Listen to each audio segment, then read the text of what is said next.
kamati ya utendaji Young Africans Alex Ngaye yupo hapa. Bwana, mambo vipi? Alhamdulillah. Tumezoea kukuonaona kwenye TV ukiwa unazungumza sana kwa niaba ya kamati ya utendaji. Bila shaka na leo hii utakuwa na mengi ya kufunguka hapa, hasa kwa watazamaji wa Azam Sports 2. Kwanza, unajisikiaje kama mjumbe ambaye unaunda kamati ya utendaji na tangu mmeingia madarakani timu yenu ikiwa inafanya vizuri? Cha kwanza namshukuru Mwenyezi Mungu kwa sababu kiukweli msimu ulikuwa mgumu sana, changamoto zilikuwa nyingi sana, lakini mwisho wa siku Mwenyezi Mungu amenyoosha mkono wake, tumekuwa mabingwa. Kwa hiyo msimu tumeumaliza tayari namna hiyo. Kwa kweli alhamdulillah, namshukuru Mwenyezi Mungu sana. Alex Ngai, wakati mnaanza msimu mkiwa tu katika maandalizi, mlienda Afrika Kusini kule na mkabahatika kunyakua taji lile la Toyota Cup.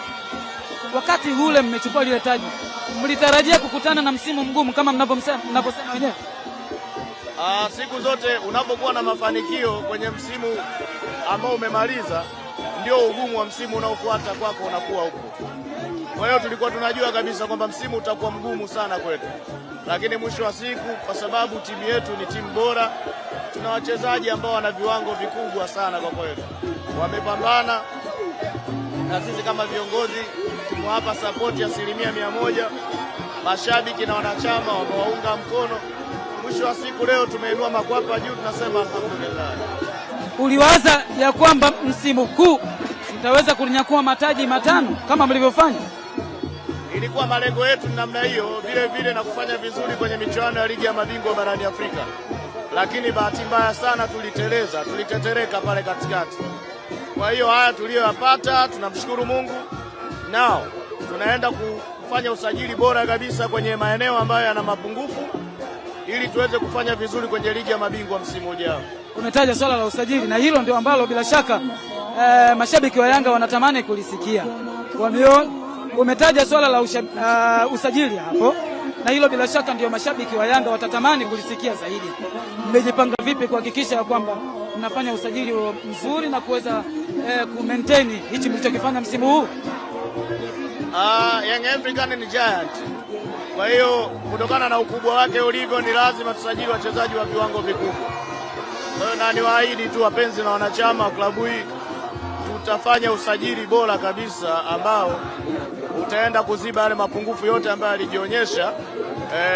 Na nadhani sasa kwa Tanzania nadhani tumeshamaliza kila kitu. Kuanzia msimu ujao tunatarajia ni kwamba tuweke alama kubwa sana katika michuano ya ligi ya mabingwa barani Afrika. Sawa.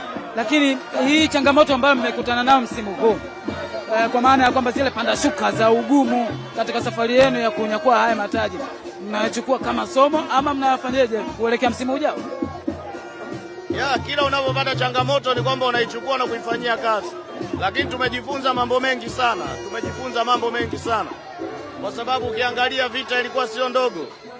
Ukiacha tu uwanjani, mwisho wa siku hata kuna mambo mengine ambayo yalikuwa yanatokea nje ya uwanja hayakuwa mazuri kwa kweli, ambayo hatukuyapenda. Lakini mwisho wa siku tumepambana, tunamshukuru Mwenyezi Mungu, na naona riziki ilikuwa bado iko upande wetu. Hebu leo angalia umati wa watu, alafu ingekuja kutokea labda bahati mbaya tu, yani anakuja kutokea mambo ya ajabu, tunakosa vikombe, unadhani ingekuwaje? Hii ni dhambi kubwa sana. Kocha msingi sisi tumshukuru Mungu kwa hiki tulicho nacho. Sasa msimu huu tayari chapter tumeshaifunga, tunaangalia sasa program nyingine inayofuatia. Asante sana Alex Ngai. Najua bado tupo, safari ni ndefu, tutarudi tena kwako baadaye. Asante sana. Yes, ni Alex Ngai, mjumbe wa kamati ya utendaji ya Young Africans, ambaye ameeleza mengi sana kuhusiana na msimu huu panda shuka.